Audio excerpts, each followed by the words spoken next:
सभी हनुमान भक्तों को मेरा राम राम। दोस्तों, आज मैं आपके लिए फिर से एक सच्ची घटना लेकर आई हूँ, एक सच्ची अनुभूति लेकर आई हूँ। दोस्तों, आज की अनुभूति बहुत ही सुंदर है। इसमें हनुमान चालीसा के एक ऐसे चमत्कार के विषय में आपको घटना सुनाने वाली हूँ जिसको सुनकर आपको बहुत आनंद भी आएगा और हनुमान चालीसा के इस चमत्कार को सुनना भी सबको चाहिए। आपको इस घटना को मैं सुनाऊं उससे पहले पूछ लेती हूँ हनुमान जी से जुड़ा हुआ एक प्रश्न। आपको एक पंक्ति पढ़कर सुना रही हूँ। आपको बताना है कि ये जो लाइन है हनुमान जी की किस स्तुति की है। तो पंक्ति इस प्रकार है, उर प्रतीति दृढ़ शरण है, पाठ करे धरि ध्यान। आगे की पंक्ति मैं आपको नहीं बता रही हूँ। अब ऑप्शन है हनुमान अष्टक, हनुमान बड़वानल, हनुमान पचासा और बजरंग बाण। तो जल्दी से अपना उत्तर मुझे कमेंट कीजिएगा। दोस्तों, आज जो घटना आपको सुना रही हूँ मैंने खुद सुनी है। मुझे सत्संग सुनना अच्छा लगता है। जो सत्संग आते हैं यूट्यूब में या टीवी के माध्यम से, तो उसमें जो राम कथा होती है या भागवत पुराण वगैरह होते हैं, तो वो मुझे सुनना बहुत अच्छा लगता है, बहुत आनंद आता है। तो मैंने उसी में ये घटना सुनी है। मुझे उन संत महाराज जी का नाम तो नहीं याद आ रहा है, लेकिन बहुत ही प्रसिद्ध कथावाचक हैं और बहुत ही सुंदर राम कथा का पारायण करते हैं, बहुत सुंदर राम कथा वो पढ़ते हैं।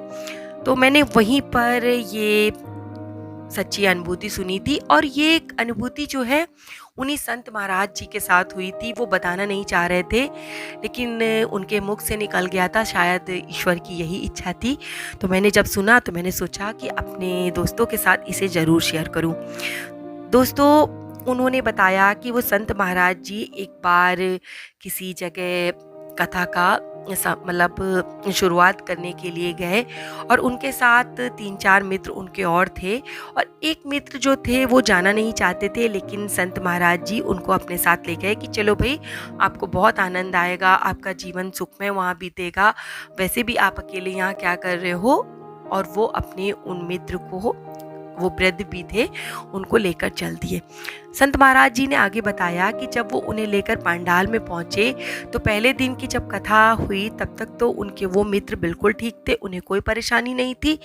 लेकिन दूसरे दिन की कथा जब शुरू हुई, बीच में ही उनको अचानक न जाने क्या हुआ कि उनका आधा शरीर काम करना बंद कर दिया, यानी कि उन्हें पैरालाइज हो गया अचानक से। किसी को नहीं पता चला कि क्या हुआ और उनका शरीर काम करना बंद कर दिया। उनकी आंखों से आंसू निकलने लगे। उन्हें समझ में नहीं आ रहा था कि वो क्या करें। और ये देखकर संत महाराज जी को इतना ज़्यादा कष्ट होने लगा कि उन्होंने सोचा कि मैं इन्हें अपने कहने पर लेके आया था कि आप चलो, आपका कुछ अच्छा होगा, आपको वहाँ बहुत आनंद आएगा, और इनके साथ ये क्या हो गया। हे प्रभु, आपने मेरे साथ ये क्या कर दिया। मेरी लाज तो बिल्कुल चली जाएगी। अगर आपकी कथा के दौरान इस प्रकार की कोई घटना घट जाएगी तो मैं कहीं भी मुंह दिखाने के लायक नहीं रहूँगा। आगे संत महाराज जी ने बताया कि पता नहीं उन्हें कहाँ से प्रेरणा प्राप्त हुई कि इन्हें ले आकर हनुमान जी की जो फोटो वगैरह लगा रखी थी, पंडाल सजा रखा था, मंच जो बना रखा था, उस मंच पर आसन पर बिठा दो। तो उन्हें कुछ लोगों ने उठाकर उनके मित्र को पंडाल में हनुमान जी की प्रतिमा के सामने बिठा दिया गया। फिर संत जी ने बताया कि उनके मन में प्रेरणा हुई कि एक बार आप हनुमान चालीसा का पाठ पढ़ो। तो उन्होंने हनुमान चालीसा का पाठ पढ़ा। उसके बाद ईश्वर की प्रेरणा से वहाँ पर पड़ी हुई जो भभूत वगैरह थी, अगरबत्ती की, धूप बत्ती की, वो अपने मित्र के शरीर में मल दी और माथे पे लगा दी, उन्हें कुछ खाने के लिए दे दी। उसके बाद संत जी ने बताया कि उनके मन में फिर से प्रेरणा हुई कि 2 बार और हनुमान चालीसा का पाठ करो। संत महाराज जी ने प्रेरणा अनुसार 2 बार और हनुमान चालीसा का पाठ किया और जो वहाँ पर लोटे में जल रखा था, भभूत रखी थी, वो अपने मित्र के ऊपर छिड़क दी और हनुमान जी से प्रार्थना की कि हनुमान जी, आप मेरी लाज बचा लीजिए, क्योंकि मैं इनके परिवार से ये बोल के आया हूँ कि इनकी सुरक्षा की जिम्मेदारी मेरी है। ये पूरी तरीके से स्वस्थ रहेंगे, इन्हें बड़ा आनंद आएगा, और अगर इस तरीके से ये वापस जाएंगे तो मेरी लाज चली जाएगी। हे प्रभु, मेरे से ज़्यादा आपकी लाज चली जाएगी। मैं आपका भक्त हूँ, अपने इस भक्त की लाज रखना। था। संत महाराज जी ने बताया कि उनका इतना कहना था कि उनके मित्र अपने आप एकाएक खड़े हो गए और उस पंडाल से चलकर वापस गए।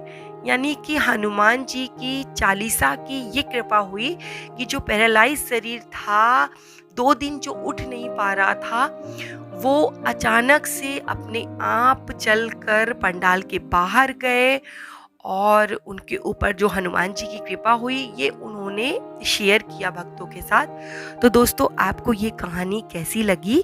हनुमान जी की हनुमान चालीसा ऐसी ही पावन है, ऐसी ही पुण्यदायिनी है और ऐसी ही चमत्कारी है, पर आपको पढ़ने का सही तरीका आना चाहिए। सत्संग में उन्होंने हनुमान चालीसा को पढ़ने का तरीका भी बताया था, इसको सिद्ध करने का तरीका भी बताया था। उसे मैं आपके साथ अगले वीडियो में शेयर करूंगी और आज के लिए इस वीडियो को यहीं समाप्त करती हूँ और बाबा से प्रार्थना करती हूँ कि बाबा जो भी आपकी सच्चे दिल से पुकारे, आपको सच्चे दिल से माने, जो भी आपकी एक बार भी नाम ले ले, उसके ऊपर अपनी कृपा दृष्टि ऐसे ही बनाए रखिए और उसके परिवार की, उसके बच्चों की आप रक्षा कीजिए और उसको हर खुशी दीजिए, उसकी मनोकामना पूरी कीजिए। इसी के साथ जय श्री राम, जय बाबा की।